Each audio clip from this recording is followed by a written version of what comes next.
China, o vulcão silencioso que aquece o mundo.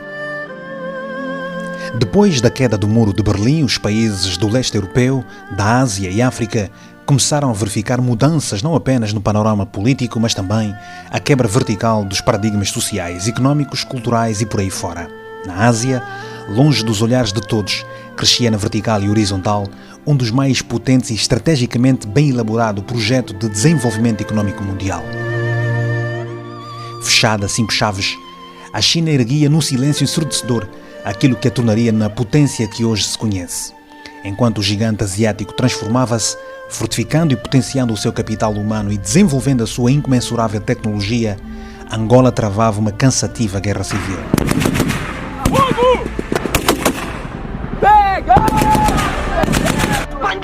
A China é atualmente o país que mais cresce no mundo e destaca-se por isso no cenário geopolítico global. É o terceiro país mais extenso do mundo e o mais populoso do globo, com 1,3 bilhões de pessoas, ou seja, o número de habitantes na China é 50 vezes superior ao de Angola. A China tem-se despontado devido ao seu modo agressivo na aplicação da política interna e externa. Uma Maria que vai com todos que lhe interessam, desde que os seus interesses estejam acima de todos. Angola está a esconder alguma verdade. Apesar do seu desenvolvimento, a China é um país conservador e, em muitos casos, radical nas suas posições. O seu potencial militar tem contribuído para o incremento da sua influência internacional, pois o país detém o maior exército do mundo.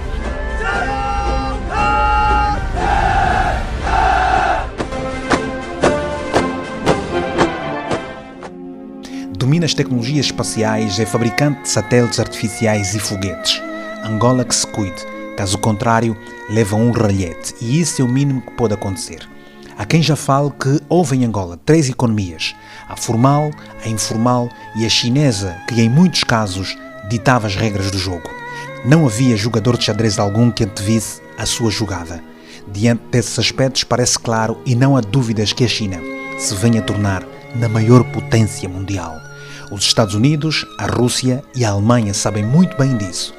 Os únicos distraídos são aqueles que, nas rolotes da banda, enganam a memória num copo de vinho, fumando uma bula, e muitos outros que a tamanha preguiça mental, mergulhada num copo de quimbombo, impede-os de ler o que não é revelado pelas redes sociais.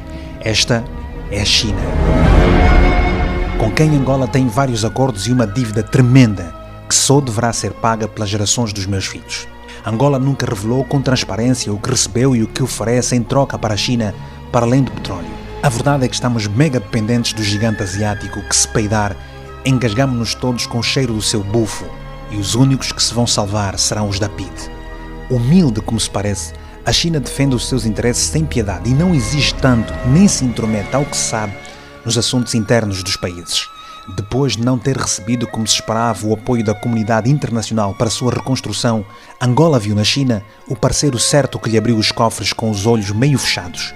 Olho fechado para chinocas, olhos gordos para os angolanos. Com milhões a jorrarem das torneiras de Pequim, o azar começou em Luanda.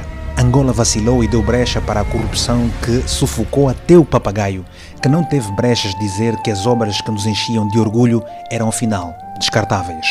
Tão descartáveis e talvez irresponsáveis foram todos os atos que até o novo aeroporto terá de ser redesenhado, segundo a imprensa angolana. Uma vez mais, calados e serenos, ninguém vem explicar as razões dessa decisão, nem quem são os culpados e as consequências que recairão sobre eles. A China impôs-se perante Angola, a África e o mundo.